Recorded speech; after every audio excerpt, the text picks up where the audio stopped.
brought to you by KR Mangalam University.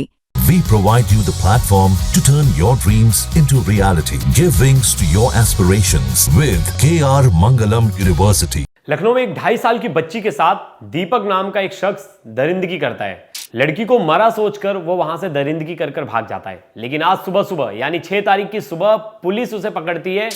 Police के ऊपर वो गोली चलाता है। पुलिस उसके सीने में गोली मारती है। एनकाउंटर में वो ढेर हो जाता है और बच्ची के साथ 2.5 साल की बच्ची के साथ दरिंदगी करने वाला शख्स मारा जाता है।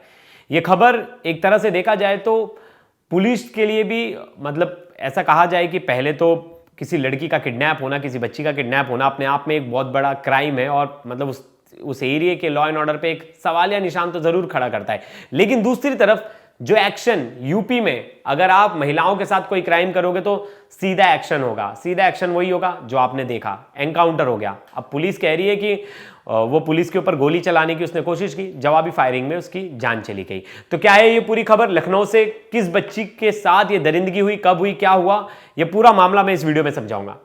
नमस्कार, मेरा नाम है प्रियेश पांडे और आप देख रहे हो क्राइम तक। लखनऊ में आलमबाग मेट्रो स्टेशन, यहाँ एक गरीब परिवार मेट्रो स्टेशन के पास सोया होता है।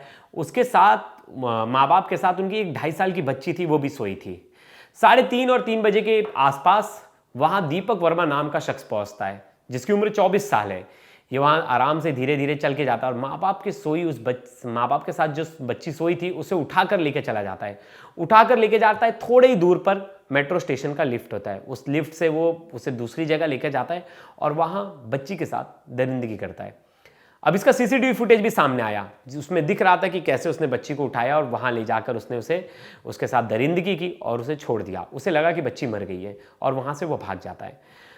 सुबह जब आसपास के लोग देखते हैं, माँ बाप जब ढूंढना शुरू करते हैं और फिर पुलिस को कंप्लेंट दी जाती है, तो पुलिस उस कंप्लेंट में उसी दिन मतलब कल ही पुलिस उसके ऊपर 1 लाख का इनाम रख देती है कि कोई भी ये सीसीटीवी में जो शख्स दिख रहा है अगर इसकी पहचान करता है, इसके बारे में बताता है तो हम उसे 1 लाख रुपए देंगे।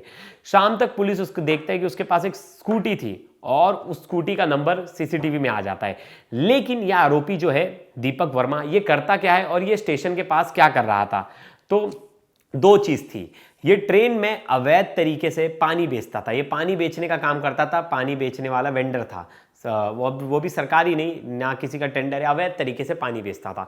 दूसरा, जो माता का जगराता होता था, बड़े बड़े पंडाल लगते थे, उन पंडाल में झांकी बनाने का काम करता था, वहां झांकियां सजाता था।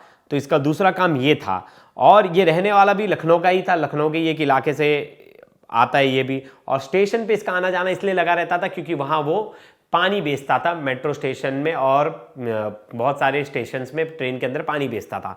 अब उस रात दीपक बहुत ज़्यादा ही कह सकते कि क्रिमिनल माइंड के साथ सेट था कि मुझे ये क्राइम करना है और उसने इन परिवार को पहले से टारगेट कर रखा था। उसने इनके परिवार को 1-2 बार और देख चुका था कि ये परिवार यहाँ इतने बजे रात को सोता है और इतने बजे गहरी नींद में सो जाता है। घात लगा के बैठा था। जैसे ही 3 और 3:30 बजे के आसपास परिवार वाले सो गए, मम्मी पापा, वो गया, बच्ची को उठाता है और बच्ची के साथ दरिंदगी करता है।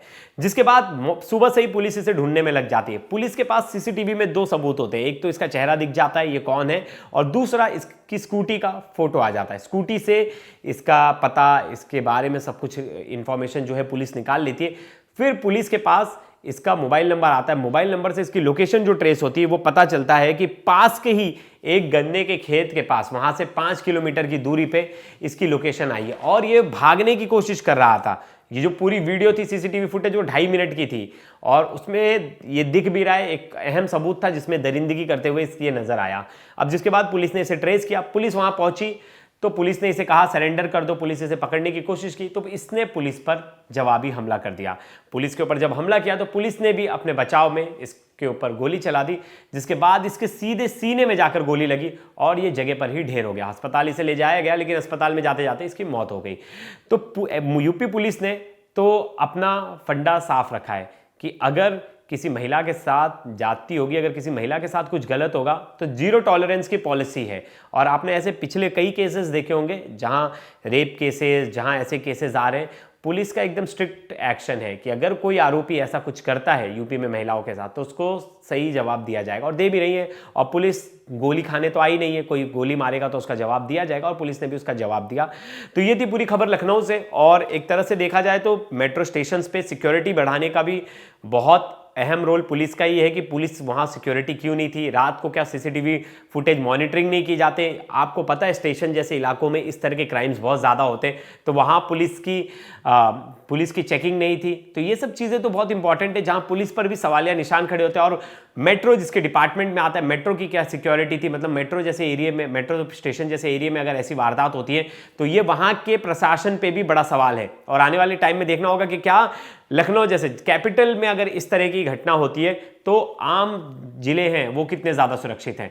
तो अब जो नए डीजीपी आए हैं उनसे हम वो करेंगे दरखास्त की इन सब एरिया में जितने भी ऐसे एरिया हैं जो सुनसान इलाके हैं, जो ऐसे जो गवर्नमेंट इलाके, मेट्रो, रेलवे स्टेशन, उन सब पे तो मुझे लगता है पुलिस की वो ज़्यादा सिक्योरिटी ज़्यादा होनी चाहिए। अगर सेंट्रल रेलवे की पुलिस लाइन है तो वहाँ सेंट्रल रेलवे पुलिस होनी चाहिए, बहुत ज़रूरी है, क्योंकि ऐसी जगह पे ही ऐसी वारदात बहुत ज़्यादा होती है।